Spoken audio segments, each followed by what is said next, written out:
Hey guys, this is John. Today you guys were probably watching the news and you saw that there was a massive earthquake in Chile, and a lot of people dead there, and this whole disaster scenario plays itself out again. But I know some people are already starting to, do comparisons between Haiti and this whole SHTF WROL situation that they think's going to happen in Chile and all that stuff. And you know, whenever I think about this, and since I've done this and I've studied this for a very long time, I always find it interesting that these people who are discussing these kinds of situations kind of pick and choose scenarios and disasters that kind of fits into their mold. It reminds me kind of a little bit about like the global warming people and climate change people that take a data set by some scientists, and then they say, look, this shows that the ice caps are melting and we got global warming, blah blah blah, and they just take scenarios and data sets that fit their hypothesis, and then they exclude all other scientists that might have reached different conclusions and stuff. So they just take what seems to be fulfilling their kind of ideology or hypothesis, rather than looking at the whole big picture. Now, take Haiti, for instance, the earthquake in Haiti. Okay, that did kind of turn out to be an SHTF situation or a WRL situation, and there were some looting and stuff like that. But you got to look at the country. That country was pretty corrupt to begin with. Didn't have the best infrastructure, very poverty-ridden, and then you bring that into a natural disaster scenario, and you can see all that culminating and all that coming together, and it was just a big mess. Okay. Now, some of you might have seen on the television last week, there was a very big flooding scenario and a mudslide scenario in Madeira. And here's a map of Madeira. The island is off the coast of Morocco and Spain, and I think it belongs to Portugal, but I'm not sure. You saw those pictures and the video footage coming out of that thing, and it looked terrible. There were people being swept away, people dying, like 42 people dying, and it was definitely a very nasty disaster situation.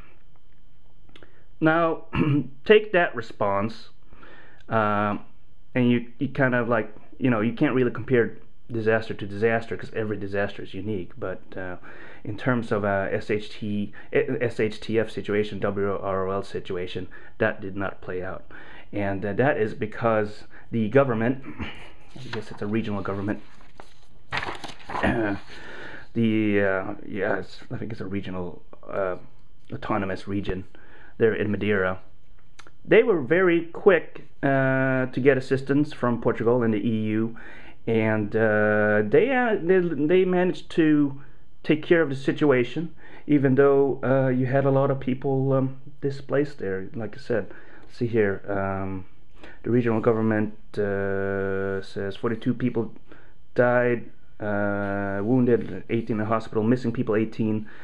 Dislodgements, displaced people 600 people, and 193 families have relocated in temporary shelters. Okay, and then you see water supplies in Funchal. I can't pronounce this because I'm not Portuguese, but they said water supply will be normalized tomorrow, and in Ponta del Sol the situation will be restored soon.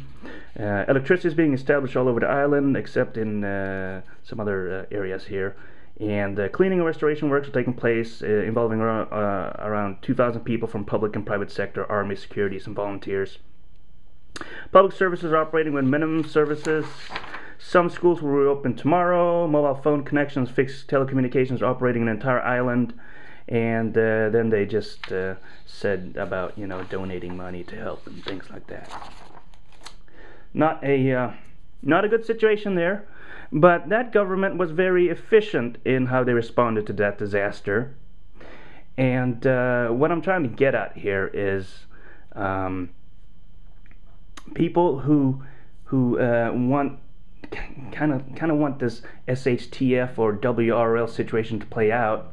What they do is they just take the scenarios that seem to fit into their mold, and they completely forget about all the hundreds and hundreds of other natural disasters that occur when that are just as terrible for the people suffering from the effects of the disaster as the Haiti earthquake and things like that. But they seem to not enter any of that data into their data sets, and then they just kind of form this conclusion that in natural disasters, SHTF situations and WRL is going to happen, when in reality, if you look at all the disasters that occur around the world, that is not the case, okay? And if you really want to form a hypothesis that these things do happen, you got to look at everything and then do a data set based on that. So taking how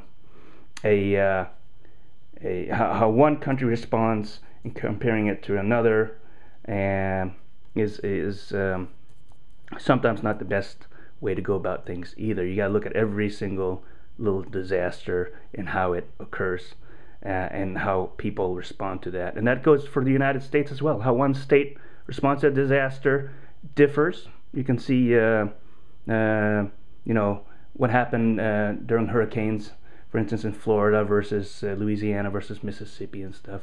Florida has a very good record for how to respond to hurricanes, and they do it in a very good way. Their whole emergency operations system is great, and it all depends upon the local governments and also how people are trained to respond to emergencies.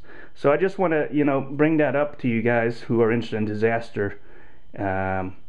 disasters and how people respond to them, to just get more information and educate yourself and read up on these things before you just come to these kind of like conclusions that oh, this is going to happen because look at Haiti, that's what happened there, without looking at the big picture. So well, that's what I got to say today. And please take a look and see what's happening in Chile and how Chile responds to the disaster, because that nation, I think, is probably much better equipped to handle that situation than a nation like Haiti. So I'll be interested to see how this thing plays out. But like I said, it's a very mountainous region, and it's a very large kind of country too. So we'll have to see how that goes. But just stay tuned, and we can see what happens there together. All right.